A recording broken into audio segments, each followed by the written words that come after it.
அரசியல் பங்கு தமிழ்நாட்டுக்கு எப்போதுமே ஒத்து வராதுன்னு முதல்வர் ஸ்டாலின் சொல்லியிருக்காரு. எந்த கட்சிக்கும் சரி வராதுன்ற மாதிரி சொல்லியிருக்காரு. சரி, யார்கிட்ட சொல்லணும்? யார் கேட்கிறா? இப்ப யார் கேட்கிறா? காங்கிரஸ் தான் கேட்கிறாங்க. அப்ப காங்கிரஸுக்கு இவங்களே நேரடியா சொல்லியிருக்கலாம்ல.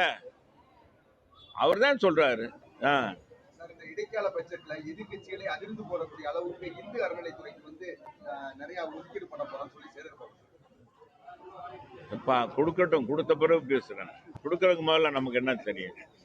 பாரத பிரதமர் மதுரை வரும்போது திருப்பூர் போறாருன்னு செய்திகள் வந்து நேற்று கனிமொழி என்ன சொல்றாங்கன்னா, எய்ம்ஸ் போய் அவர் போய் ஆய்வு பண்ண சொல்லுங்க.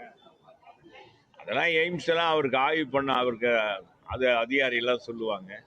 சகோதரி நேற்று இந்த தேர்தல் அறிக்கை வாங்குறாங்க. கடந்த தேர்தலில் கொடுத்த தேர்தல் அறிக்கையில் முக்கியமானது இந்த மது விலக்கு பிரச்சனை. ஒரு சொட்டு கூட மது இருக்காது. இளம் விதவைகள் தமிழகத்தில் தான் கூட்டிட்டாங்க எடப்பாடியார் ஆட்சியில் அப்படின்னு சொன்னாங்களே. எங்கள் அம்மா ஆட்சியில் தான் கூட்டிட்டாங்க. இப்போ இளம் விதவைகள்லாம் குறைஞ்சிட்டாங்களா? அந்த புள்ளி வரத்தை எடுக்க சொல்லுங்க. அதை சொல்லுங்க அவங்கள. போன தேர்தல் அறிக்கையை அவங்க தான் குழு தயாரிச்சிச்சு. அதுவே செயல்படுத்தல. இப்ப தேர்தல் அறிக்கை தயார் பண்ணி இவங்க என்னத்தை செயல்படுத்த போறாங்க? இவங்களே எதிர்கட்சியா வருவாங்களா வர மாட்டாங்களான்னு நிலை இருக்கு. அப்புறம் என்ன தேர்தல் அறிக்கைய விடுங்க. அதுக்காக அவங்க ஏதாச்சும் ஒண்ணு சொல்றாங்க. மோடிஜி வருவார், முருகன் கோயிலுக்கு போறாருன்னு சொல்லியிருக்காங்க. அது பாரதிய ஜனதா கட்சியில அவங்க தலைவரை தான் கேட்கறேன், எங்களுக்கு தெரியாது.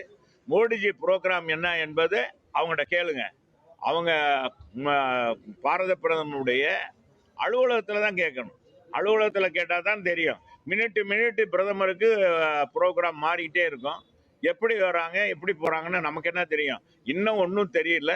அவர் போகிறாரா போகலையா, எங்கெங்கே போகிறார் என்றதெல்லாம் தெரியாது.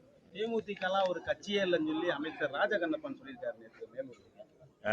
அமைச்சர் ராஜகண்ணப்பன் தேமுதிகலாம் ஒரு கட்சியே இல்லைன்ற மாதிரி சொல்லியிருக்காரு. அது பிரேமலா காந்தி அவங்ககிட்ட கேளுங்க. கேப்டன் விஜயகாந்த் கட்சியில் கேளுங்க. எங்கிட்ட கேட்டீங்கன்னா